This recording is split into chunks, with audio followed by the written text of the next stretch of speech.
2022-2023 жылдары Кышкысын жалпы 3 миллион 30 миң тоннага жакын көмүр керектелет. Анын 1 миллион 236 миң тоннасы турак жайларды жылытуу үчүн колдонулат. Учурда 242 миң 700 тоннадай көмүр бар. Жыл бою 200 миң тоннага жакын көмүр сыртка сатылса, октябрдан баштап экспортко тыюу салынды.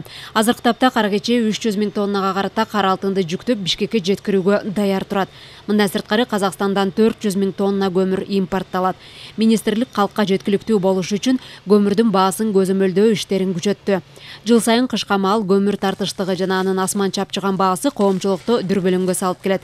Атайын комиссия түзүлүп, көмүр саткан жайларга Кыргыз көмүр монополияга каршы жөнгө салуу кызматы жана укук коргоо органдары барышты.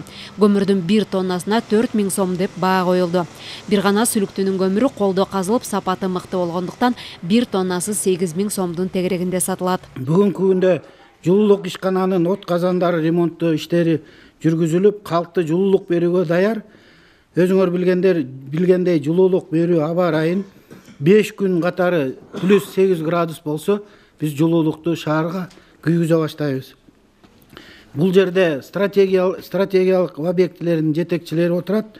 Кыш күз мезгилин өткөрүүгө ар бир жетекчи мындайча айтканда керт башы менен жооп берет. Ошон үчүн мен ишендирип кетем, Кыргыз элин Кудай буйрса кыштан аман эсен жылуулукта, жарыкта алып чыгып кетебиз деп.